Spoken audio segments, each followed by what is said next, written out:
谁能想到我喝珍珠奶茶噎死后，一睁眼竟站在了地府的登记处，周围全是奇形怪状的人。排好队，排好队，刚死的都过来登记。我战战兢兢地走过去，领了个号码牌。新死鬼9527号，这数字怎么听着有点耳熟？不知过了多久，终于轮到了我。只见那个帅到惨绝人寰的判官皱眉看了我一眼。9527号，你的死法过于随意，扣功德10分。本来被噎死就难受，还扣我功德分，有没有天理了？然而看着判官帅气的脸庞，我不禁缓和了语气。那我什么时候能投胎啊？我想预约个好人家。099，生前无大善无大恶，功德值-10。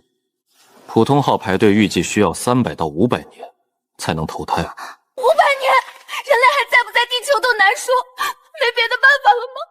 VIP 通道呢？氪金通道呢？判官大人看我的眼神像在看一个智障。地府不兴这个，自己看新时代地府功德获取指南。我走过去一看，上面全是条款。1. 地府基础建设，搬砖挑水修路，每工10级1功德。2. 鬼差协力岗，协助牛头马面维持秩序，日薪5功德。这些活又苦又累，来钱还慢，我一个废柴写手干这个不是要我的鬼命吗？就在我绝望之际，一行小字吸引了我的注意。补充条款：鉴于地府娱乐生活匮乏，为丰富广大鬼民精神文化需求，现开启文化新地府试点项目。凡能创作出优秀文艺作品，为地府带来正面情绪价值者，可根据作品影响力兑换海量功德。文艺作品，这不就是我的专业领域吗？什么退婚流、赘婿流、霸总流，我信手拈来。就在这时，我脑海里叮的一声，检测到宿主强烈意愿，地府文豪系统已激活，新手大礼包已发放，基础文房4宝1套，网文套路百科全书。主线任务：在地府发表第一条小说并获得100功德。判官大人，我要参加那个文化新地府项目，我要写小说。判官大人被我吓了一跳，眉头皱得更紧了。写小说？你会写吗？那必须的，我跟你说，我写出来的东西绝对能让全地府的鬼都上头。这是你的创作令牌，拿着它去奈何桥文创区找个摊位，写出来的东西直接烙印在鬼神碑上，功德会自动结算。别写些乱七八糟的东西，扰乱地府秩序，否则罪加一等。放心吧，大人，等我靠写文卷死所有鬼，第一个就回来孝敬你。我拿着令牌，雄赳赳气昂昂地奔向我的新事业。地府的鬼们，你们准备好了吗？你们的电子榨菜来喽！奈何桥文创区，各种鬼魂在这里摆摊儿，卖的东西五花八门。我找到了一个角落的空位，把系统赠送的文房4宝摆开。旁边一个清朝女鬼飘了过来。哟，新来的，妹妹也是来赚功德的，写故事。是啊，讨个生活。这行可不好做。我们这些姐妹都是生前有点才情的。我叫穆婉儿，生前是宫里的贵人，最擅长写些风花雪月的悲情故事，最能引鬼落泪了。看到没？解我一篇深宫泪，一天就能赚上百功德呢。那姐姐你可真厉害。妹妹打算写什么呀？可别写些大家不爱看的白费力气。保密！地府的鬼生活这么困闷，他们需要的是刺激。我的脑子里瞬间闪过一个经典套路：退婚流。书名：斗破冥王。开篇第一句：我萧炎天才少年，3岁识字，5岁修魂，10岁已是鬼兵巅峰。谁知11岁那年修为尽废，沦为废柴。我脑子里的套路哗啦啦的往外淌。30年河东，30年河西，莫欺少年穷。当我写下这句经典台词时，整个文创区仿佛都安静了一瞬。旁边一个正在听木婉儿讲悲情故事的鬼魂猛地抬起头，说得好，莫欺少年穷。这在写什么？好像叫斗破冥王。哗啦啦一下，木婉儿摊位前的鬼跑了一大半，全都围到了我的摊位前。他们伸长了脖子，贪婪地看着我鬼神碑上不断浮现的文字。主角被退婚后，得到了戒指里的老爷爷的帮助，开始重新修炼。每一次打脸，每一次升级，都让围观的鬼魂们发出一阵阵喝彩。太带劲儿了！说的是废柴逆袭的故事。我靠，燃起来了！我也想要老爷爷！快更新！那嫣然什么时候被打脸？随着周围的呼声越来越高，触发了我身上的系统，我脑海里的系统提示音叮叮当当的响个不停。李四期待加1，张三爽感加1，李四期待加1，短短1个时辰，功德值超额完成。木婉儿站在不远处，看着我这的盛况，脸色铁青。他咬着嘴唇，怨毒的看了我一眼，转身愤愤离去。我正沉浸在成功的喜悦中，一个清冷的声音在我身后响起：“斗破冥王。”我的笑声戛然而止，瞬间愣住，是那个帅得人神共愤的判官大人。此刻，他正皱着眉头，目光落在我面前的鬼神碑上。末期少年穷，文笔粗劣，毫无章法。大哥，爽文要什么文笔？要的就是这个味儿。严寂看着我功德碑上飞涨的数字，愣了一下，随即话锋一转，但是效果斐然。他盯着我，眼神里带着一丝探究。你到底是什么人？我是要靠写文卷死全地府的女人。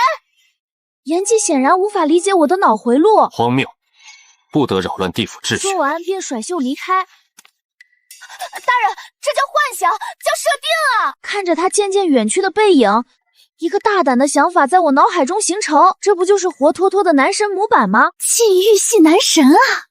接下来就写霸道判官爱上我，原型就是他。第二天，我信心满满的开了新书，我直接把书名烙印在鬼神碑上，文章内容随着手指的金光在石碑上展现，书中画面也随之出现。放开我，你这个恶魔！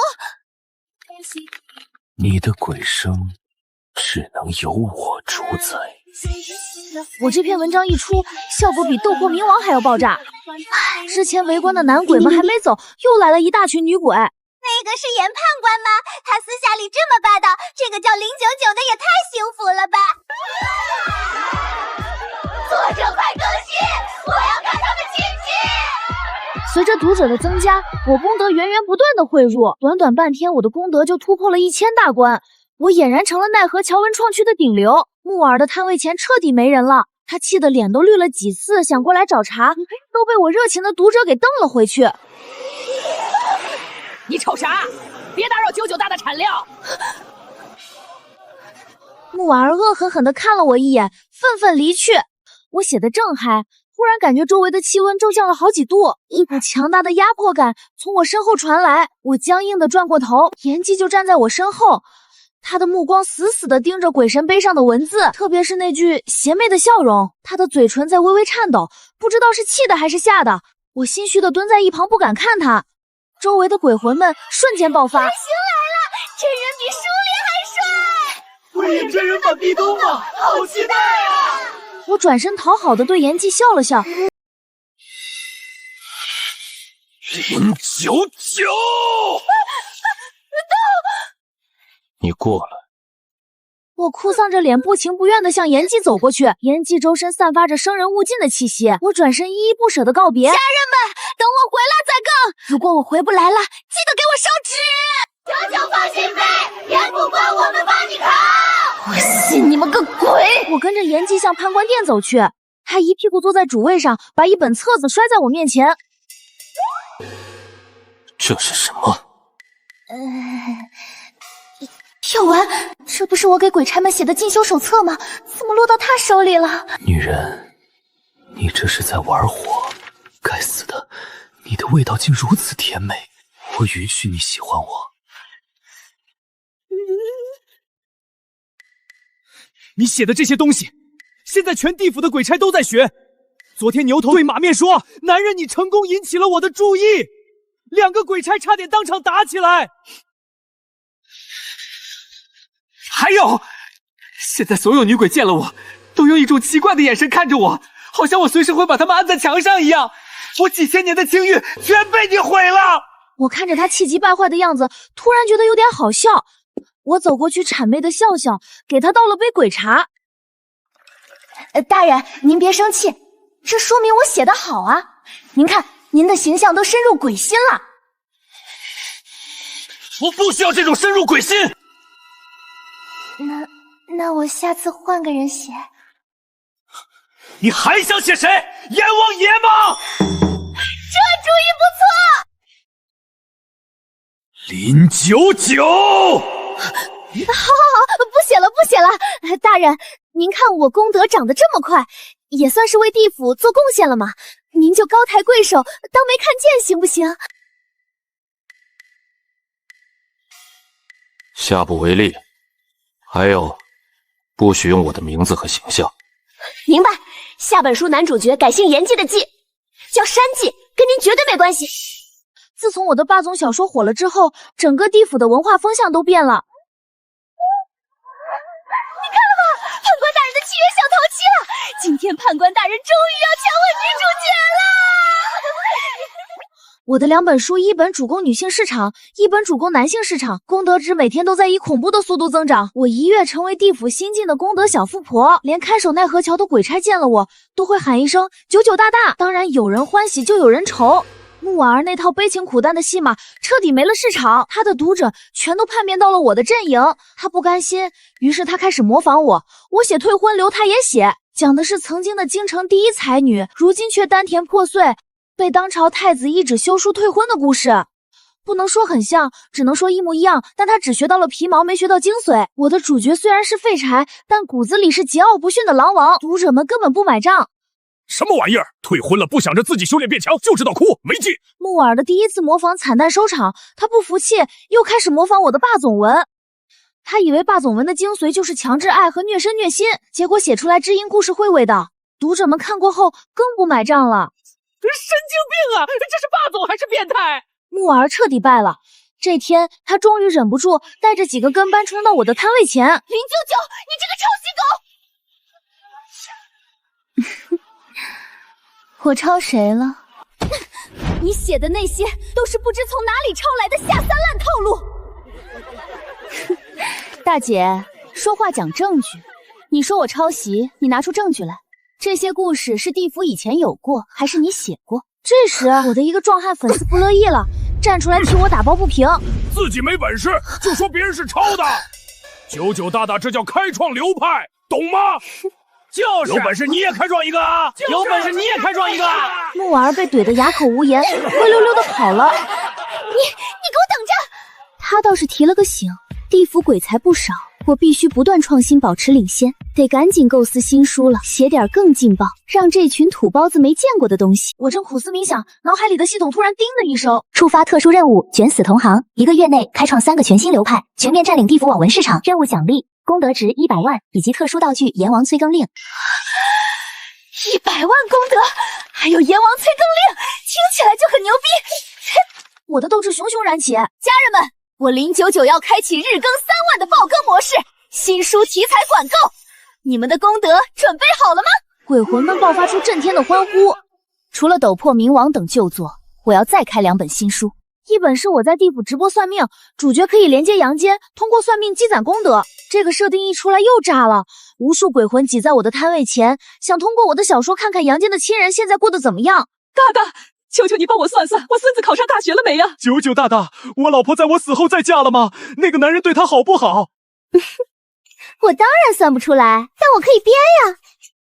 我把各种狗血家庭伦理剧的桥段都融了进去，看得鬼魂们欲罢不能。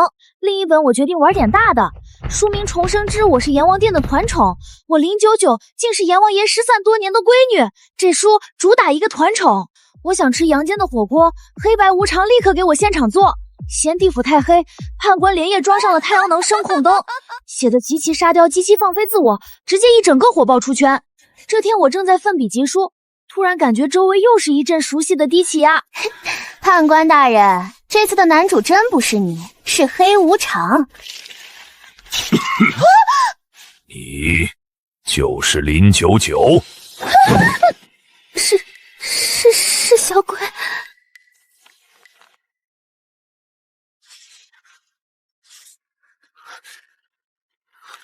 完蛋了，写阎王是我爹，这下要判油锅套餐了。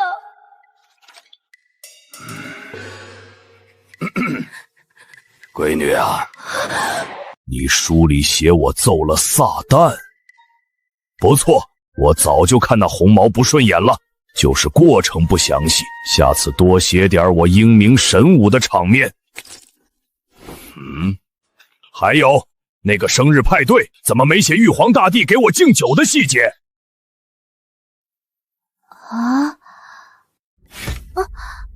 好好写，功德少不了你的。以后的新章节，先给我送一份。说完，他背着手心满意足的走了，留下我和妍姬在风中凌乱。林九九，你真是个鬼才！那个判官大人更了吗？更了。今天刚好写到男主吃醋，把女主关起来，说要让他知道谁才是他真正的主人。胡说八道！看着他仓皇的背影，我笑得更开心了。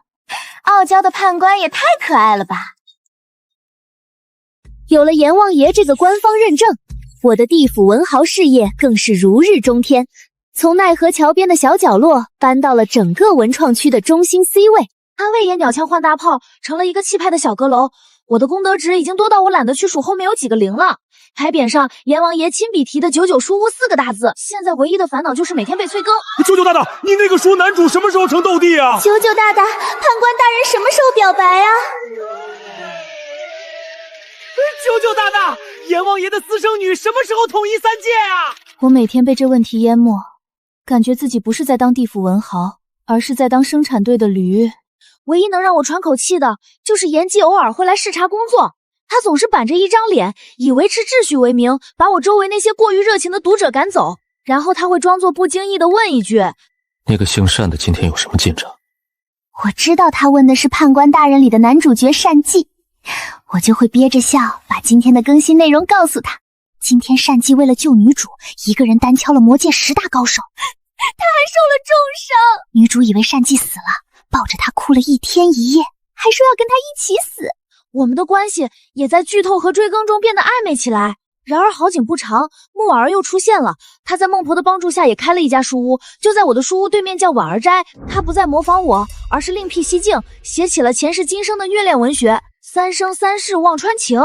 我守着忘川河300年，只为等他转世。可他喝下了孟婆汤，忘了我爱上了别人。不得不说，木婉儿在写悲情故事上确实有一手。一时间，她竟然真的从我这里抢走了一部分喜欢看虐文的读者。我的书屋前第一次出现了排队人数减少的情况。那个木婉儿太可恶了，又来跟我们99大大抢生意。呸！就是写的什么破玩意儿，天天哭哭啼啼，看得我心梗。这天我正在阁楼上构思新剧情，木婉儿竟然主动找上门了。她一改往日的嚣张，脸上带着温婉的笑容，手里还提着一篮子鬼脸果。九九妹妹，姐姐来看看你。无事献殷勤，非奸即盗。有事？也没什么大事，就是想跟妹妹交流一下创作心得。妹妹的文采，姐姐是真心佩服。你看现在地府的读者，一半喜欢看妹妹的爽文，一半喜欢看姐姐的虐文。我们俩也算是平分秋色了呢。平分秋色？你确定？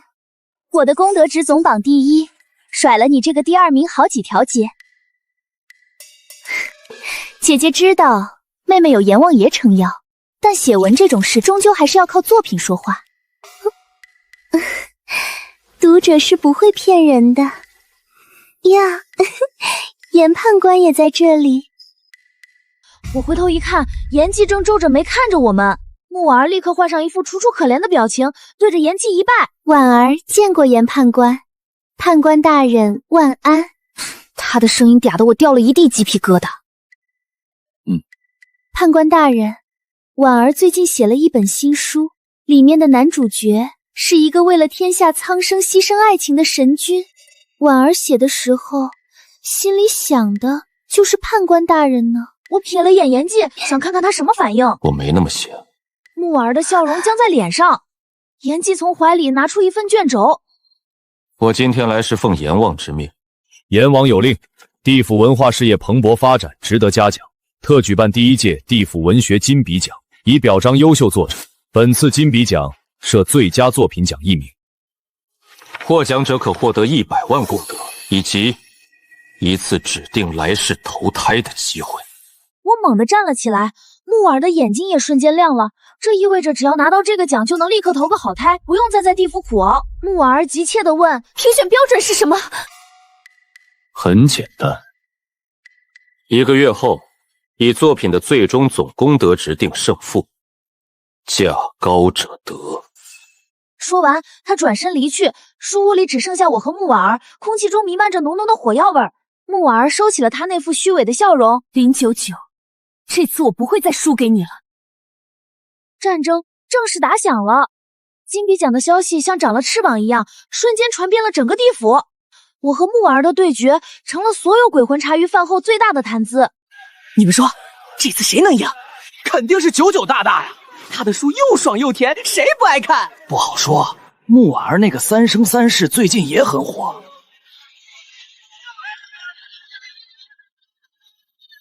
木耳为了赢，彻底豁出去了。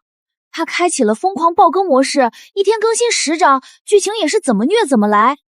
他的功德值开始以肉眼可见的速度追赶我，我的粉丝们都急了。99大大，你快想想办法呀！再这样下去要被他超过去了。可是我正悠闲地坐在窗前，看着功德榜上不断缩小的差距，心里却一点也不慌。开玩笑，我脑子里可是装着无数 BE 美学的经典案例。我决定开一本新书，一本能让整个地府都为之哭泣的终极虐文。这天晚上，我谢绝了所有访客，我一个人坐在书屋里，构思着书中男主的人设。我脑海里浮现的是严纪的身影，如果我书里的主角就是他呢？脑中瞬间有了构思和画面，一个守护地府千年孤独又强大的神，他爱上了一个不该爱的人，一个注定要轮回转世的凡人魂魄。为了他的来世安稳，他耗尽神力逆天改命，为他铺就了一条花路，而他自己却因为神力耗尽即将消散。在他投胎的那一天，他只是站在奈何桥的尽头，远远地看着他喝下孟婆汤走向新生。他不会记得他，而他将带着对他所有的爱归于虚无。这个故事的雏形在我脑海里形成的一瞬间，连我自己都不受控制的感到一阵心痛。我深吸一口气，开始动笔。灵犀，我守了你3生3世，只为换你一世安稳。你不记得我没关系，我记得就好。我没有大肆宣传，只是悄悄的在鬼神碑上烙下了第1章后，就悄悄离去。咦，99大大换风格了，这个开头有点平淡啊。什么时候逆袭打脸？故事一出，起初并没有引起太大的波澜，但随着剧情的深入，气氛开始变了。当墨渊为了给灵犀寻找一味固魂的仙草，被天雷劈得遍体鳞伤时，这个墨渊神君太让人心疼了。地府到处都是被虐哭的抽泣声。不要啊！为什么不能在一起？太惨了，老子这辈子没这么哭过。我的功德值像开了闸的洪水疯狂暴涨，以一个恐怖的姿态遥遥领先。木婉儿的3生3世瞬间不香了，我赢得毫无悬念。但看着功德碑上那串天文数字，却没有想象中的开心，因为我把自己也给写进去了。我一想到那个孤独的神君，就心痛的无法呼吸。就在这时，书屋的门被砰的一声推开。为什么要让他死？那个大人，这只是小说艺术创作。艺术创作？说墨渊最后化为漫天星光，魂飞魄散。那个大人，这只是小说艺术创作，悲剧更能打动人心啊！打动人心，099，你知不知道？他不会真的以为我写的是他吧？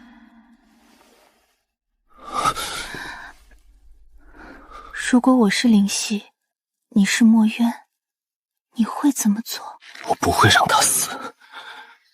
如果我是墨渊，我不会放你走。我不会管什么神魂殊途，不会管什么天道轮回，我会把你留在我身边，哪怕是逆天而行，我也在所不惜。099，我喜欢你。从你写斗破冥王开始，我就在注意你。你写的乱七八糟的故事，我每天都忍不住去看。看到墨渊，我害怕了，我怕你真的会像灵犀一样，赚够了功德就毫不留恋的离开。我怕我会像墨渊一样，只能眼睁睁看着你消失。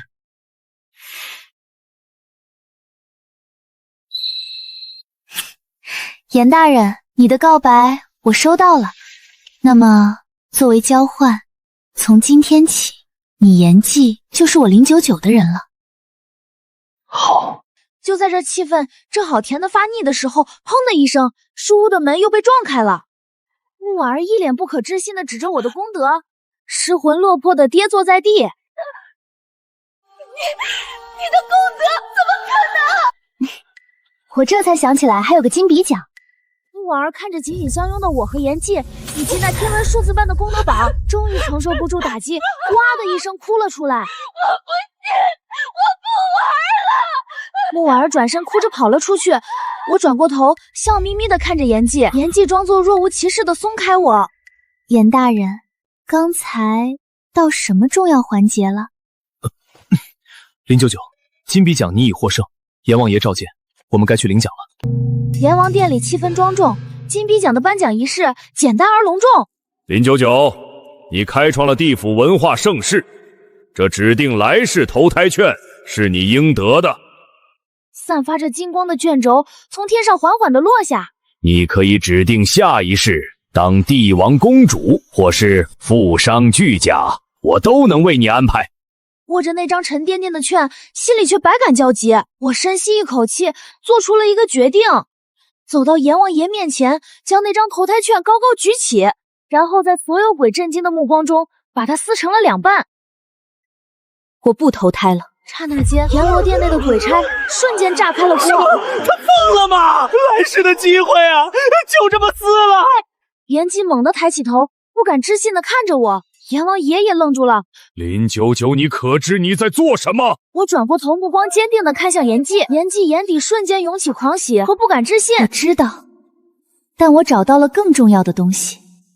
我觉得地府文化产业大有可为，我们要成立地府娱乐集团，把产品输出阳间，让他们看我们多牛。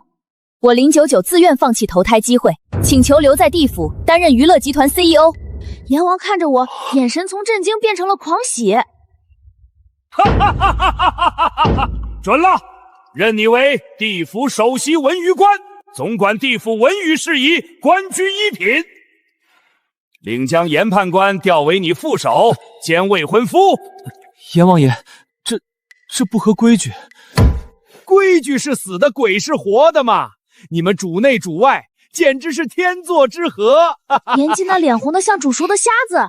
阎王说完，背着手哼着小曲，心情极好的走了。喂，我的未婚夫大人。我感觉我这几千年没白等。互通心意之后，我搬进了判官殿，和严寂开始了同居生活。第2天，地府娱乐集团正式挂牌成立。我们的第一个项目就是将我的爆款小说《斗破冥王》和《神陨》有声化。我从鬼魂里还选了一批声音好听的，组建了地府第一个配音工作室。一时间，整个地府都飘荡着莫欺少年穷的激昂呐喊和墨渊神君的深情低语。鬼魂们彻底疯了，他们可以不吃饭不睡觉，但不能不听书。源源不断的功德哗啦啦的流进了我们的集团账户。紧接着我推出了阴间广播剧，我把判官大人的契约小淘妻改编成了广播剧。在我的怂恿下，严寂亲自下场配了男主角山寂。女人，你在惹火。严寂成了地府第一男神，但他本人却羞耻的好几天不敢出门。我们的文娱帝国初具雏形，但这还不够。这天，我把集团成员叫到一起，开了一个战略会议。我们的下一个目标是影视行业。影视是啥？就是把故事拍成画面给鬼看。阎王爷不知什么时候也溜了进来，兴奋地搓着手。我也要演，要是拯救世界的那种。没问题，我一脸坏笑地看着严寂。放心，你永远是我的御用男主角，所有电影的男1号都由你来演。当电影《神陨》上映的那一天，整个地府万人空巷，我们包下了整个望乡台，把它改造成了剧目影院。当严寂扮演的墨渊出现在剧目上时，全场响起了震耳欲聋的尖叫。当电影的最后墨渊化为漫天星光时，整个地府又一次哭成了河。电影大获成功，我们集团成了地府的经济支柱。我和严寂的婚事也提上了日程，阎王爷亲自当主婚人。事业有成，爱情美满。鬼生如此，夫复何求？然而，就在我以为我的鬼生就要这样度过时，一个意外的来客打破了平静。这天，我正在办公室里审阅下一部电影的剧本，一个鬼差慌慌张张的跑了进来。CEO， 不好了，杨戬来人了！阳间来人，是新死的鬼吗？送去登记处啊。不是，是个活人，说是来催更的。我跟阎姬赶到阎王殿时，就看到了那个所谓的阳间来客。阎王大人，我可算见到您了，我是您忠实的书粉啊！阎王爷一脸懵逼，那人看到我更是激动的两眼放光。您就是九九大大吧？我是您的头号粉丝，您写的小说在阳间老火了，但是更新太慢了，我们等得难受啊！嘿嘿，于是我就给天庭信访办写了封邮件，没想到玉帝老人家给了我一张通行证，让我下来催更地府7日游。我听得目瞪口呆。大大别搞电影了，回来写小说吧！阳间千万读者等着您喂饭呢。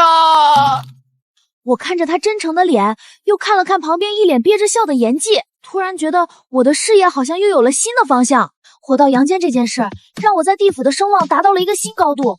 现在连恶鬼见到我都得喊一声拜见九九祖师爷。马子豪在地府待了7天，我当着他的面报更了30万字。这是人能写出来的速度吗？祖师爷在上，我不走了，大大求带飞呀！他走的时候抱着我的大腿，哭得泣不成声，说下辈子要投胎当我儿子。我无语了，一脚把他踹进了轮回通道。本以为这件事就这么过去了，没想到几天后，地府来了一位更重量级的客人，一位老神仙从天而降。林九九 CEO， 久仰大名。我心里直打鼓，赶紧还礼。仙官来此，不知有何贵干？不会是因为我写的书里玉帝给阎王敬酒吧？我是奉玉帝之命来谈合作的，天庭地府联手，共同打造一个盛世，由天庭出 IP， 地府制作。想拍孙悟空，我请斗战胜佛当动作指导；想拍二郎神，我让哮天犬来本色出演。这条件也太诱人了，我感觉我的野心在熊熊燃烧。我要让哪吒喊出我命由我不由天，让孙悟空喊出莫欺猴子穷。这个合作我接了。啊！九九，这可是跟天庭合作，非同小可。怕什么？有钱不赚王八蛋！我们的目标是制霸3界。合作项目一启动，我立刻忙得脚不沾地。每天不是跟天庭的神仙开线上会议讨论剧本，就是带着我的拍摄团队在3界各处看景。这天，我拖着疲惫的鬼体回到判官殿，已经是深夜。店里黑漆漆的，我以为阎姬已经睡了，刚想蹑手蹑脚的溜进卧室，大殿的灯突然亮了。回来了。你怎么还没睡？等你。这是安魂草熬的汤，喝了缓解疲劳。对不起啊，最近冷落你了。我知道你辛苦，只是明天是个特殊的日子。特殊日子？什么日子？没什么，一个不重要的日子罢了。你早点休息吧。等等，到底是什么日子？是我成为判官的第1000个年头。对不起，我……没关系，有你陪着，每天都是好日子。不行，我一定要给他一个惊喜。到了炎帝上任1000年纪念日的当天，我给他发了条消息：我在奈何桥等你，有重要的事跟你说。我带着同伙躲在桥侧，没过多久，炎帝的身影出现了。瞬间，整个奈何桥两岸的彼岸花被仙术光芒同时点亮，炎姬彻底愣在了原地。金光散去后，阎王爷带着地府合唱团高唱我连夜谱写的歌曲《我的判官老公》。我的判官只有你是最棒的。我从人群中走出来，手里捧着一个我亲手做的蛋糕。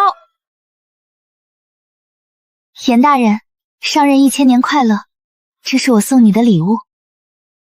我爱你。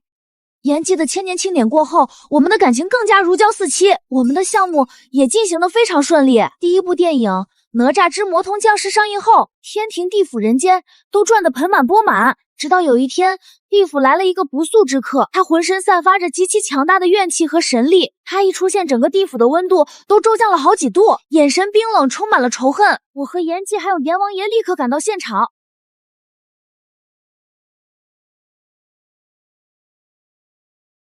当我看到他的那一刻，我彻底愣住了。是谁？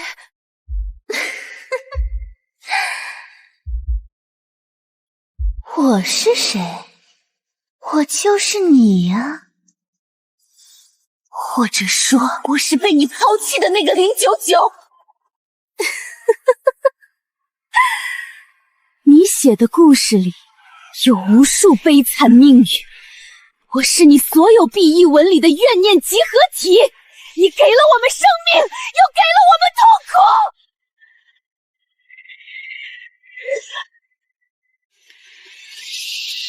凭什么你可以享受幸福，而我们只能沦为废墟的铸件？今天我就要取代你，拿回属于我的一切。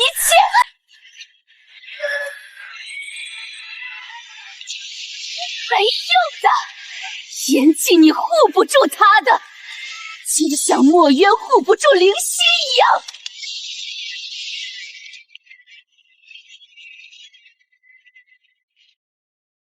住手！你的目标是我，跟他们没关系。现在知道怕了，晚了。除非你能写出一个让我满意的结局。什么结局？写一个故事，一个所有人都幸福的故事。恐怖的能量再次凝聚，就在这千钧一发之际，我的脑海里叮的一声响起了久违的系统提示音。这怎么可能？没有冲突，没有遗憾，哪来的故事？触发终极任务，我写的故事我做主，要求创作出超越套路的最终结局。提示：真正的完美是接纳遗憾并与之共存。好，我写，我给你写一个属于我们的最终结局。不完美的我们，在不完美的世界里找到了独一无二的完美，这就是我的答案。当我写下最后一个字时，睁开了眼睛，对面的他不知何时已经泪流满面。他身上那股毁天灭地的怨气正在消散，取而代之的是一种释然的光芒。他的身影慢慢变得透明，化作无数光点融入了我的身体。那一瞬间，我感觉我的神魂前所未有的完整和强大。危机解除，延季立刻冲到我身边，将我紧紧抱住。吓死我了！我没事。你看我这不是写出了一个完美的结局吗？他没有说话，只是把我抱得更紧了。这时我的脑海里系统提示音再次响起，任务完成，系统即将卸载，临别赠礼宿主与本世界彻底绑定，获得与天地同寿的生命。祝您和您的判官大人鬼生幸福。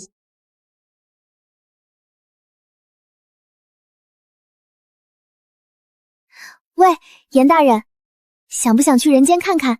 新开了一家珍珠奶茶店哦。不许去。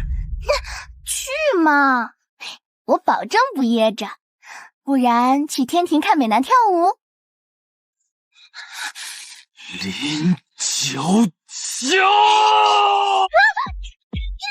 你放我下来！延季，你放我下来！我还没看完呢，我要去看美人。在全地府的围观下，我被脸黑的严判官扛回了家。